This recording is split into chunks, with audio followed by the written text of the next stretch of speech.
ขอกราบรัตนาพระสงฆ์ได้อนุโมทนาและก็ถวายอดิเรกขอกราบรัตนาครับ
หลังจากนั้นเจ้าหน้าที่ผู้เป็นประธานพิธีจะได้รับพระสงฆ์ลงจากอาสนะสงฆ์เพื่อเข้าที่นั่งรับรองหลังจากนั้นก้าวขอกราบรัตนาพระสงฆ์ทั้ง10 รูปเพื่อประกอบพิธีในการเจริญพุทธมนต์1ประกอบด้วยพระครูพัทรคุณาทาน2หลวงปู่เข็มสุชีโว3หลวงพ่อบุญธรรมพิปัสสิโร4หลวงตาเรือนโอภาโส5หลวงตาต้นไม้อัตตมโม6หลวงพ่อบุญหลายอัปปะธรรมโม7พระครูวรกิจธรรมโกศล8พระครูสมาธิวิริยปัญญาพร9พระอาจารย์สุจินปริปุณโญ10พระอาจารย์เสือกันตสาโรขอกราบรัตนาพระสงฆ์ทั้ง10 รูปซึ่งยังประจำอาสนะครับผมขอกราบรัตนาด้วยความเคารพครับ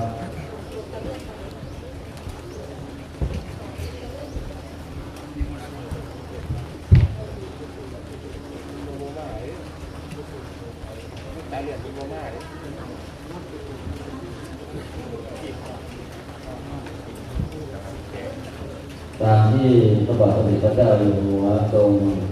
รับพระมงคลวชิรธรรมไว้ในพระบรมราชานุเคราะห์ตั้งแต่วันพระราชทานน้ำหลวงสูงสุดเป็นต้นมาจนถึงวันพระราชทานเพลิงศพและวันนี้ก็เป็นวาระสุดท้าย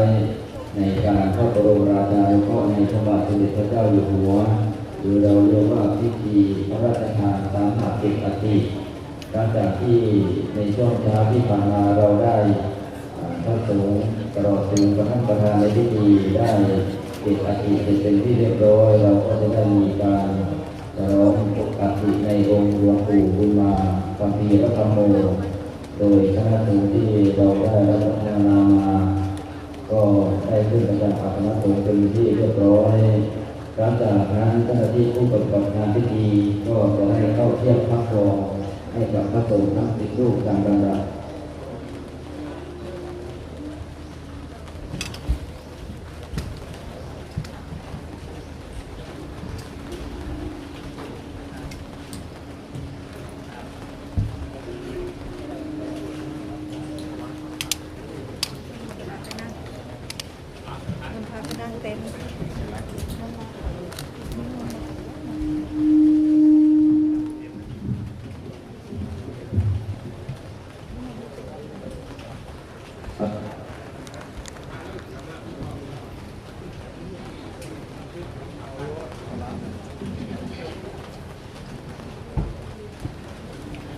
พระสงฆ์ประจำอาสนะเป็นที่เรียบร้อย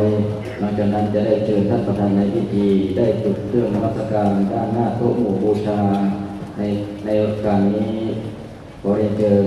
นางพระธิดาเหลืองพิจิตรสกุลผู้ว่าราชการจังหวัดสกลนครประธานในพิธีได้จุดเครื่องนมัสการกับพระมุขหน้าโต๊ะหมู่บูชาขอเรียนเชิญด้วยความเคารพครับหลังจากนั้นเมื่อจุดเครื่องนมัสการหน้าโต๊ะหมู่บูชาเสร็จขอเรียนเชิญท่านประธานได้ไหว้อังคารของพระราชมงคลวชิรธรรมตามลำดับ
ในเราต่อไปขอเรียนเชิญทุกท่านได้น้อมกายใจ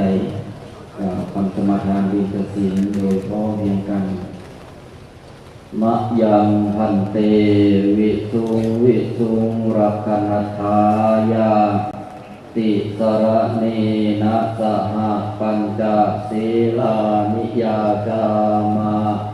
ทุติยัมปิมะยังพันเตวิสุงวิสุงรักขณทายาติสรเนนะสหปัญจศีลานิยาจามาตติยัมปิมะยังพันเตวิสุงวิสุงรักขณทายาติสรเนนะสหปัญจ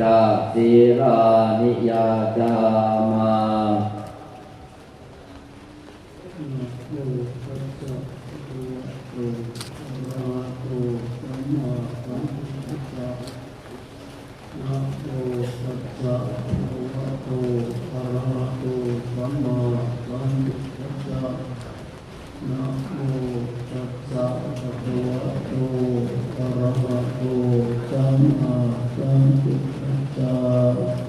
นะโมตัสสะภะคะวะโตอะระหะโตสัมมาสัมพุทธัสสะนะโมตัสสะภะคะวะโตอะระหะโตสัมมาสัมพุทธัสสะนะโมตัสสะภะคะวะโตอะระหะโตสัมมาสัมพุทธัสสะ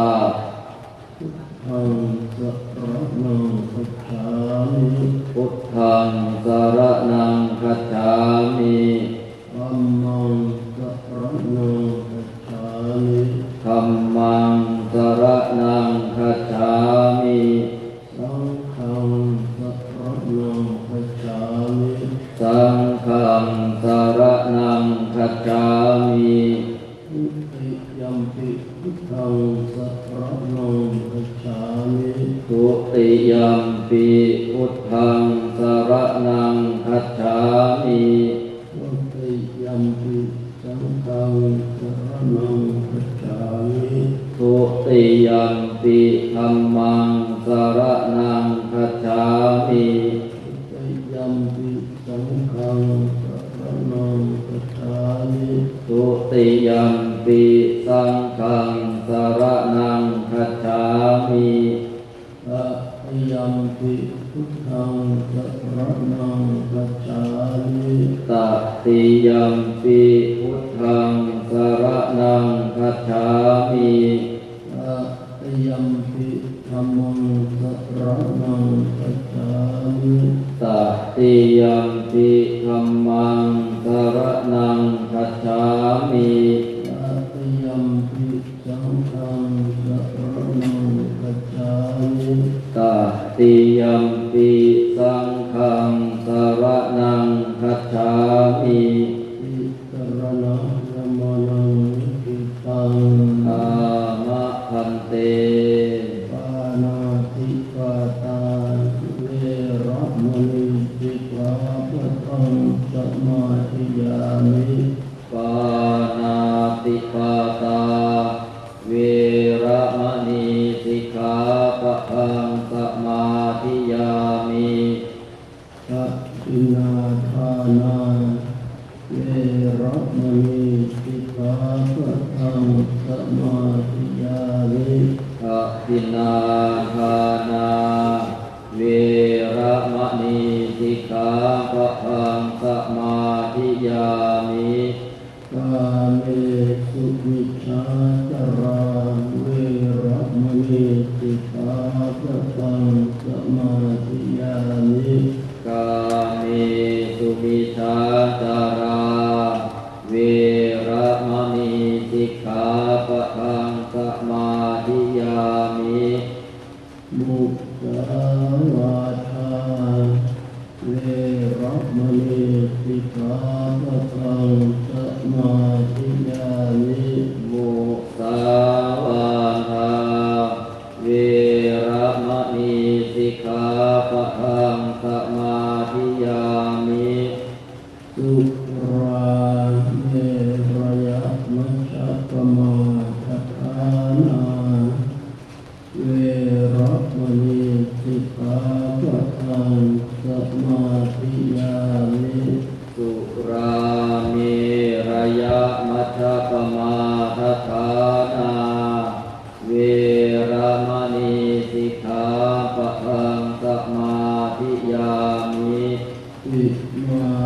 ปัญจสิกขาปัฏฐานิสีเลนะสุขติยันติ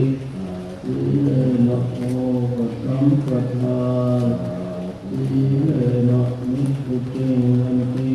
สัตตมาสีลังโสภะเยวิปติปฏิภาหายะสัพพสัมปติสิทธิยาสัพพทุกขวินาศายะปริตังทุกขมังคะลังวิปติปฏิภาหายะสัพพสัมปติสิทธิยา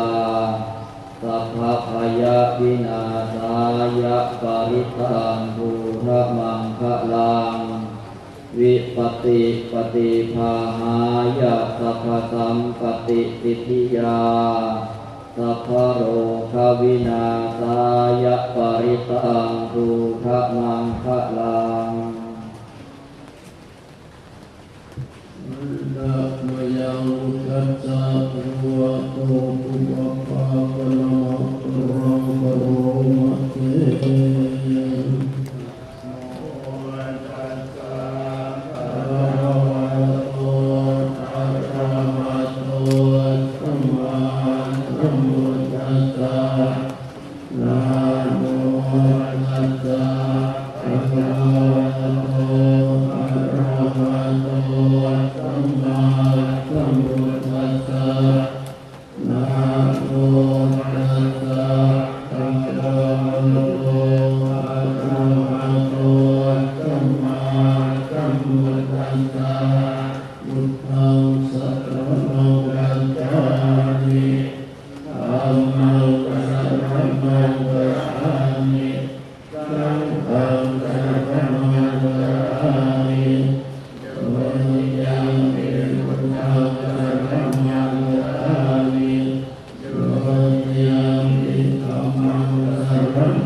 วังสัพเพปุเร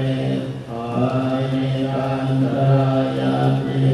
วินาศตุมาเตยะโตโมปรมัตโตสัมมา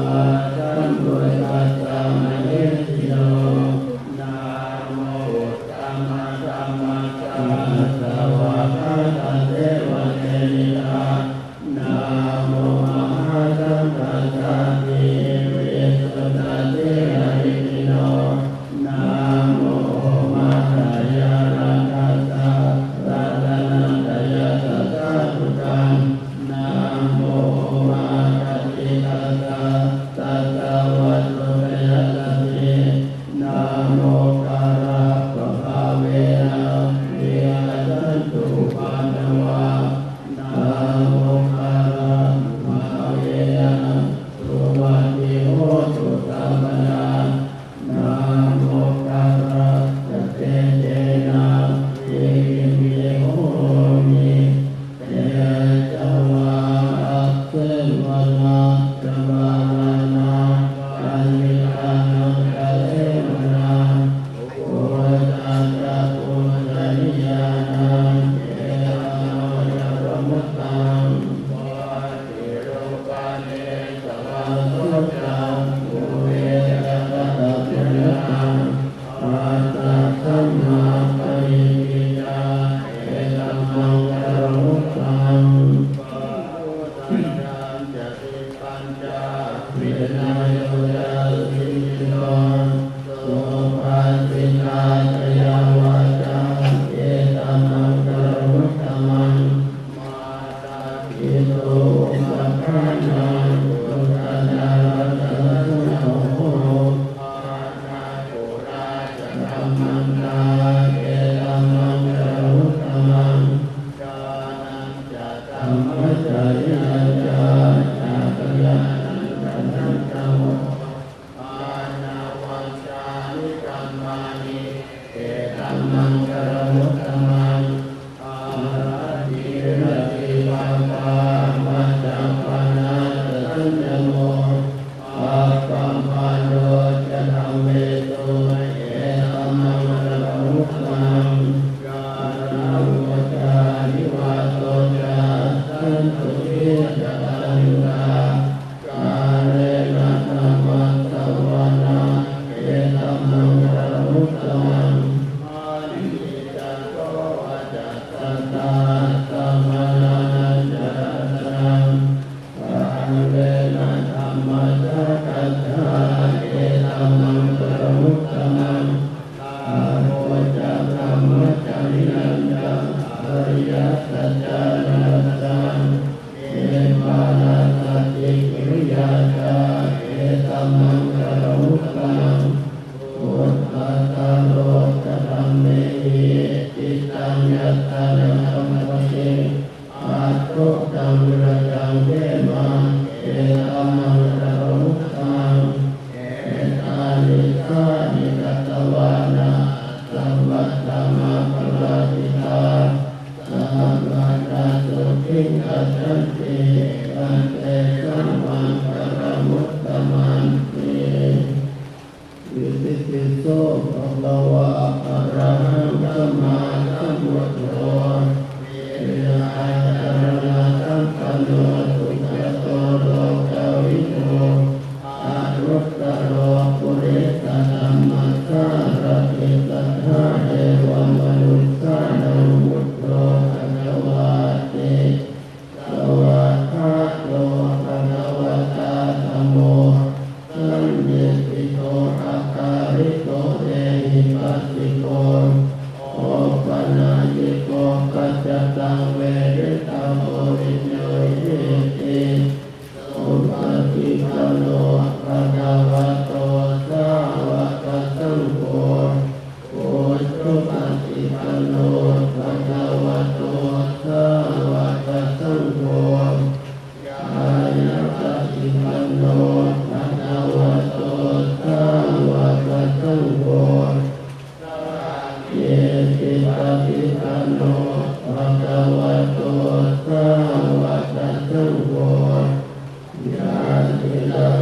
ตาริปุริตายุปานิอัตตปุริตาปุระลา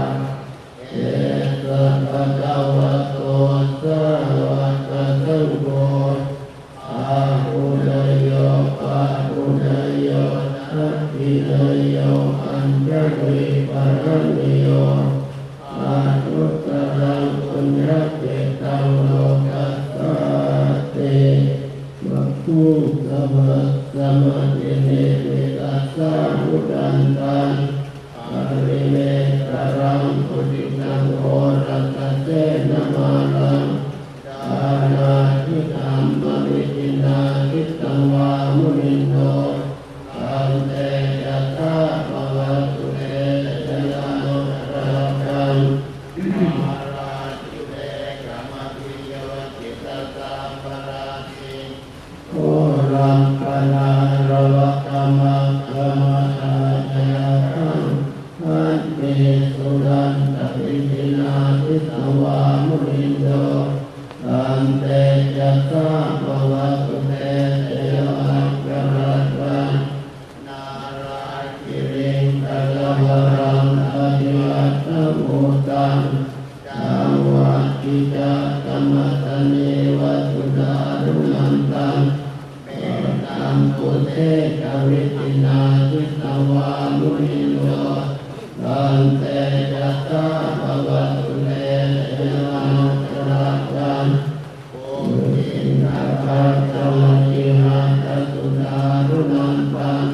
สังวันติโยชนะปัฏฐานปุริมาระวันตังเย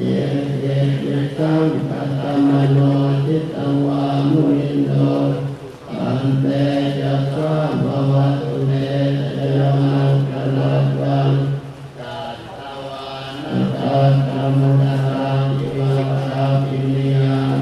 อินทายะตุตตมัจจนังจนันตายะมัจเจสันเตนะโสมะวิตินาทิตังวามุนิโนอันเตยัสสะภวตุเตชะยานังกรัตตังสัจจังวิมายามติตังจักรวาลเจตุวาดาติโรติตัมมนังอภิวัตภูตังปัญญาปริปัจจาริโตจิตตังวามุนิโน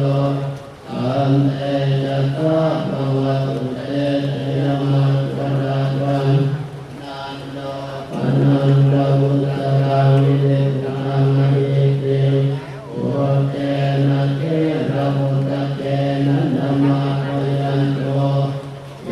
โยปะเวตวิตินาทิตังวามุนิโนอันเตยัสสะภวตุเตชะยานังกรัตตังสุตามานิติมุตเตนะสุดาธรรมะทะธัมมังวิสุทธิสติเนติปตาวิธานังญาณทันเตสวิตินาทิตังวามุนิโนอันเตยัสสะภวตุเตชะยานังกรัตตังเอตาปิโลตัสยะมังคารหัตถะกาถาโยวัจจโนทินาทิเนตระเตมะตังเกเอตวานะเดกวิริธานิจุปัฏฐวานิทุกขังทุกขังอนิจจังโยนะโรสัพพัญโยมัคคะปารุณิโกมาโตอิตายะสัพพปายินังโอเรตวะปารมิตาปัสสัตโตสัมโพธิมุตตมังเอเตนะกาจวัจเจนะโหตุเตชะยามังคารังกายะโตโหติยาโมเรสัตตยานังนันติวัตโนเอวะตะวังวิจโยโหติชะยะตุชะยามังคะเรอาปาราหิตมรังเยอิเตปัตตวิโภคะเรอาอิเตเจสัพพะพุทธานังอาคัปปะโตปะโมระเตสุรณคัตตังสุมังคารัง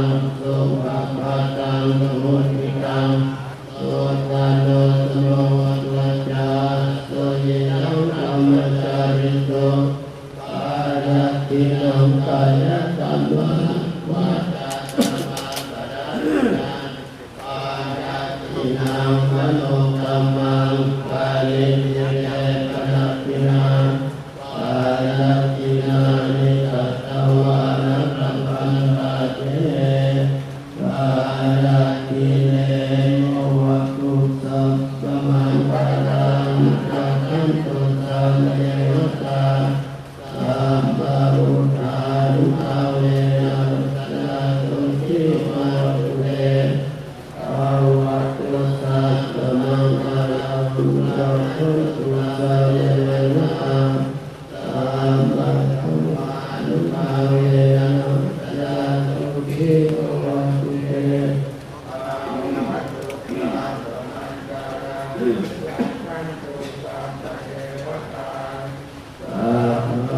สังฆานุภาเวนะ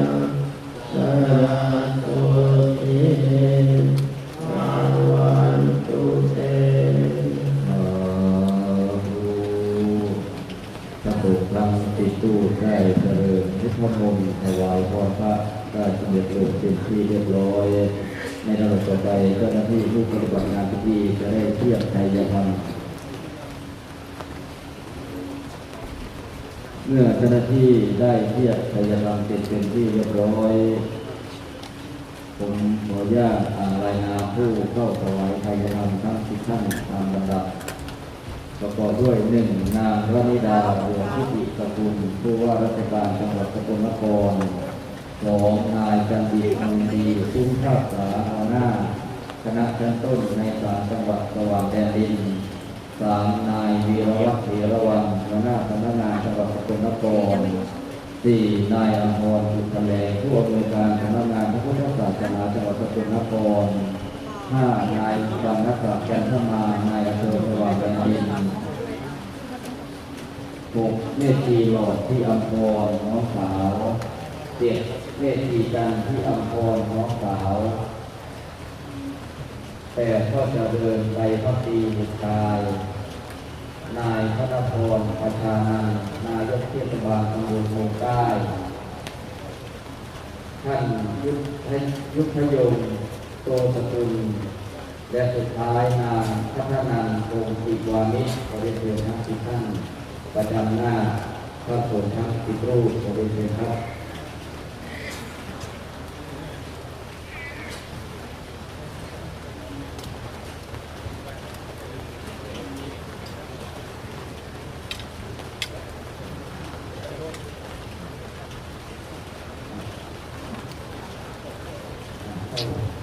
ประจำรูปได้ครับ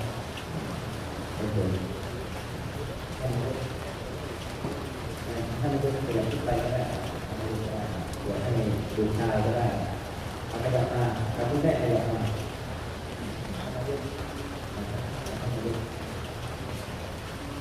เสร็จแล้วทุกท่านยกก็คือถวายเดชพระคุณที่อยู่นะครับเอาผ้าแล้วก็เกณฑ์นะครับ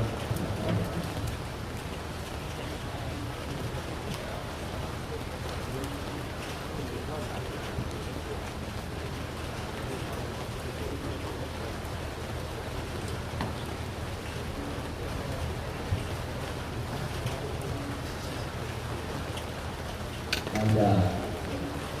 ต้องเรียนเกียรติทั้ง10ท่านได้เข้าน้อมถวาย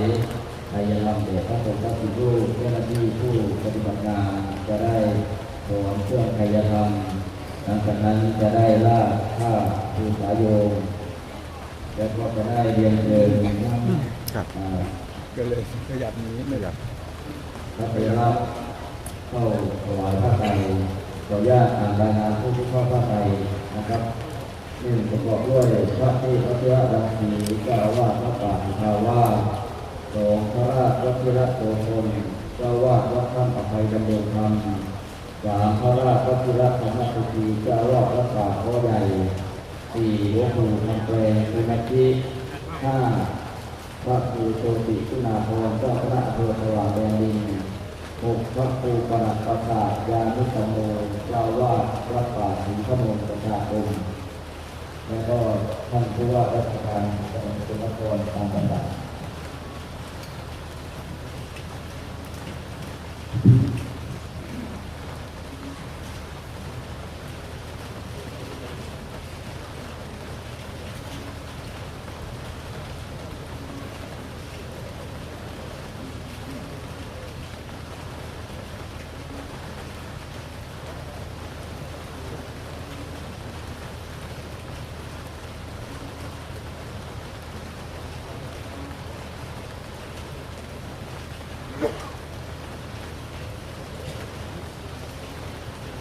กล่าวรัตนาพระเทพพระเจ้าปางศรีเจ้าวัดพระป่าสุทาวาสได้ทอดผ้าสมาคมกล่าวรัตนาครับ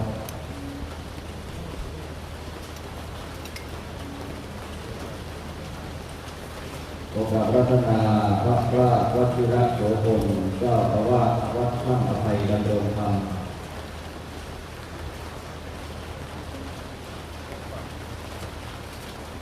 โอกาสรัตนาพระราชวชิระธรรมสุธีเจ้าอาวาสวัดป่าเขาใหญ่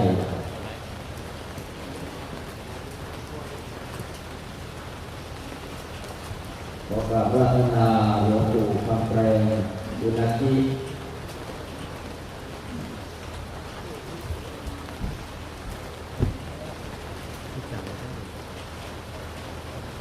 โอกาสรัตนาพระครูโจติคุณากรเจ้าพระอำเภอสว่างแดนดิน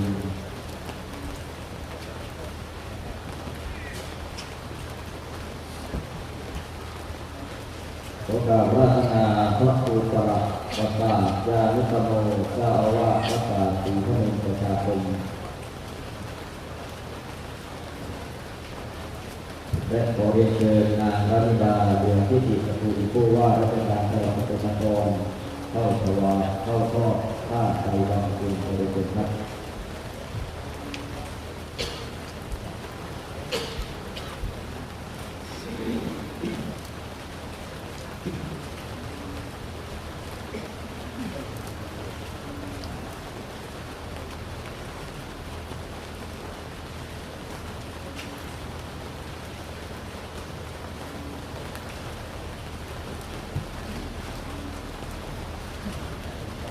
ในโอกาสนี้โอกาสรัตนาพระสงฆ์ทั้งสิบรูปได้พัฒนาภาพเป็นสิบ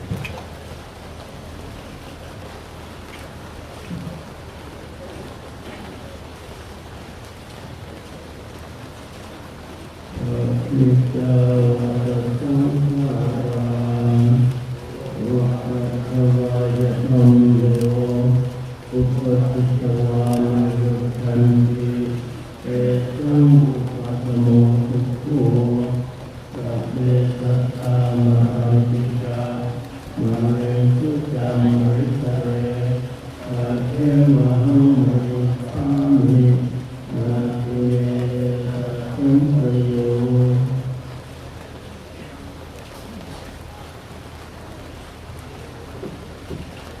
พัฒนาพระสงฆ์ทั้งสิบรูปได้ทั้งโมทนาคาถาพระคาถาพิธีกรวดน้ำรับรองการประกาศบาลีวะหะภูอาปริปุเรนติสังขโรเอวะเมวะอิโตวินังเอตานังอุปปปติอิจิตังสัพพิสังตุมุติตะเมวะตุสัตตุตะเรอุเรตุสังกัลลายันโตปุณะโตยะธาปิโตปุณะโตยะธาเ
คุณสำนักหลักทั้งสามรูปและพระสงฆ์ทั้งสี่รูปและประกอบพิธีพระราชทานสาหาปิสติและก็พิธีเจริญพุทธมนต์ถวายพระพระดกเสร็จสิ้นเป็นที่เรียบร้อยในโอกาสนี้ขอเรียนเชิญท่านประธานพิธี